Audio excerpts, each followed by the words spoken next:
സമ്പദ് വ്യവസ്ഥയിൽ ഇന്ത്യക്ക് തിരിച്ചടി. ലോകബാങ്കിന്റെ രാജ്യങ്ങളുടെ വരുമാന വർഗീകരണ പട്ടിക പ്രകാരം ഇന്ത്യ ഇപ്പോഴും താഴ്ന്ന മധ്യവരുമാന രാജ്യങ്ങളുടെ കൂട്ടത്തിലാണ്. ലോകത്തിലെ അതിവേഗം വളരുന്ന സമ്പദ് വ്യവസ്ഥയെന്ന കേന്ദ്ര സർക്കാരിന്റെ അവകാശവാദങ്ങൾക്കിടെ ലോകബാങ്കിന്റെ പുതിയ വരുമാന വർഗീകരണം മോദി സർക്കാരിന് രാഷ്ട്രീയ വിമർശനത്തിന് വഴിയൊരുക്കുകയാണ്.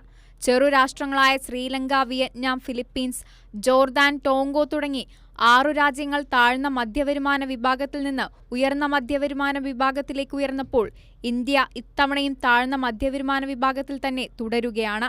വലിയ കോർപ്പറേറ്റ് സ്ഥാപനങ്ങൾക്ക് അനുകൂലമായ സാമ്പത്തിക നയങ്ങളാണ് കേന്ദ്ര സർക്കാർ പിന്തുടരുന്നത്.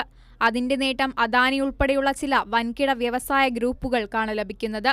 സാമ്പത്തിക വളർച്ചയുടെ നേട്ടം സാധാരണ ജനങ്ങളിലേക്ക് എത്തുന്നില്ല എന്നത് മാത്രമല്ല, തൊഴിലവസര സൃഷ്ടിയും വരുമാന വർധനയും പ്രതീക്ഷിച്ച വേഗത്തിൽ നടക്കുന്നില്ല. ഓരോ വർഷവും ആളോഹരി ദേശീയ വരുമാനം അടിസ്ഥാനമാക്കിയാണ് ലോകബാങ്ക് രാജ്യങ്ങളുടെ വരുമാന വർഗീകരണം പ്രസിദ്ധീകരിക്കുന്നത്. വികസന പുരോഗതി വിലയിരുത്താനും ഇളവുകളോടെയുള്ള വായ്പകളും വികസന സഹായങ്ങളും സംബന്ധിച്ച നയരൂപീകരണത്തിനും ഈ കണക്കുകളാണ് ലോകബാങ്കും അന്താരാഷ്ട്ര ധനകാര്യ സ്ഥാപനങ്ങളും ഉപയോഗിക്കുന്നത്. അതേസമയം മോദി സർക്കാർ ഈ വിമർശനങ്ങൾ തള്ളിക്കളയുകയാണ്. ആഗോള സാമ്പത്തിക പ്രതിസന്ധികൾക്കിടയിലും പ്രധാന സമ്പദ് വ്യവസ്ഥകളിൽ ഏറ്റവും വേഗത്തിൽ വളരുന്ന രാജ്യമാണ് ഇന്ത്യയെന്നാണ് മോദി സർക്കാരിന്റെ വിശദീകരണം.